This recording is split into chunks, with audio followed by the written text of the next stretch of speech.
Hi friends, welcome back butterfly arts. ఈరోజు పిల్లలకి lunch box prepare చేద్దాం. ఈరోజు లంచ్ బాక్స్ స్పెషల్ ఏంటి అంటే దొండకాయ రైస్. మా పిల్లలకి దొండకాయ రైస్ అంటే చాలా ఇష్టం. మీలో ఎంతమందికి ఇష్టం దొండకాయ రైస్ అంటే కామెంట్ చేయండి. ఓకే, ఇప్పుడు నా స్టైల్లో దొండకాయ రైస్ ఎలా చేస్తానో చూడండి ఫ్రెండ్స్. ముందుగా దొండకాయల్ని బాగా వాష్ చేసుకోవాలి. వాష్ చేసుకున్న వాటిని సన్నగా పొడవుగా తరుక్కోవాలి. మా పిల్లలు నేను ఎలాంటి ఫుడ్ ప్రిపేర్ చేసినా నాకు హెల్ప్ చేస్తూ ఉంటారు. ఇప్పుడు ప్రాసెస్ చూద్దాం.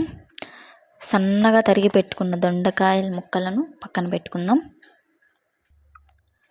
తర్వాత ఆనియన్స్ కట్ చేసుకోవాలి చిన్న చిన్న ముక్కలుగా, అప్పుడు బాగా వేగుతాయి.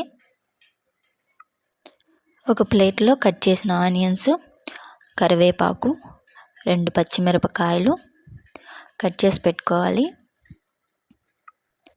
ఇప్పుడు స్టవ్ మీద ప్యాన్ పెట్టుకొని హీట్ ఎక్కాక ఆయిల్ వేసుకోవాలి. పోపు దినుసులు వేసుకుందాము. నేను ఆవాలు, ఉద్దిపప్పు, శనగబ్యాళ్ళు, జీలకర్ర వేసి వేయించుకోవాలి.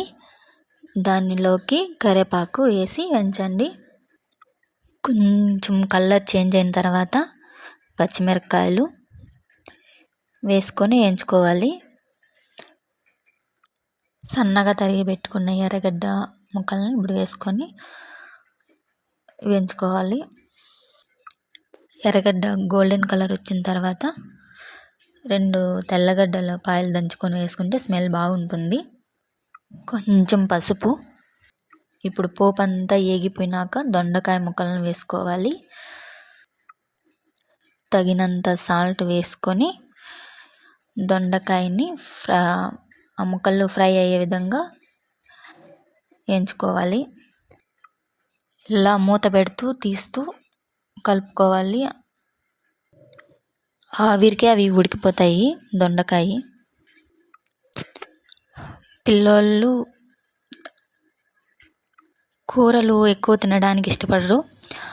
ఇలా రైస్ మారి చేసామంటే బాగా తింటారు. చూసారా, ఇలా కలర్ చేంజ్ అయ్యేదాకా వేయించుకోవాలి. అప్పుడే బాగుంటుంది తినడానికి. ముందుగా బాయిల్ చేసుకున్న రైస్ని ఈ దొండకాయ ఫ్రై చేసుకున్నాం కదా దాంట్లో వేసుకోవాలి. ఇప్పుడు అంతా కలిసే విధంగా కలుపుకోవాలి. మసాలా రైస్ అంతా కలిసిపోయేదాకా. కొంచెం గరం మసాలా, సాల్ట్ కొంచెం వేసుకోవాలి. రైస్ మొత్తానికి పట్టాలి కాబట్టి. తర్వాత కొత్తిమీర కొంచెంగా వేసుకొని ఇప్పుడు అంతా కలిసే విధంగా కలుపుకుంటే ఎంతో టేస్టీ దొండకాయ రైస్ రెడీ అయిపోతుంది. చూడ్డానికి ఎంతో కలర్ఫుల్గా ఉంది కదా. ఇలా చేసి పెడితే పిల్లలు లంచ్ బాక్స్ ఖాళీ చేసుకొని ఎత్తుకొని వస్తారు ఇంటికి. ఈ వీడియో మీకు నచ్చినట్లయితే please like and share and subscribe. Thank you for watching.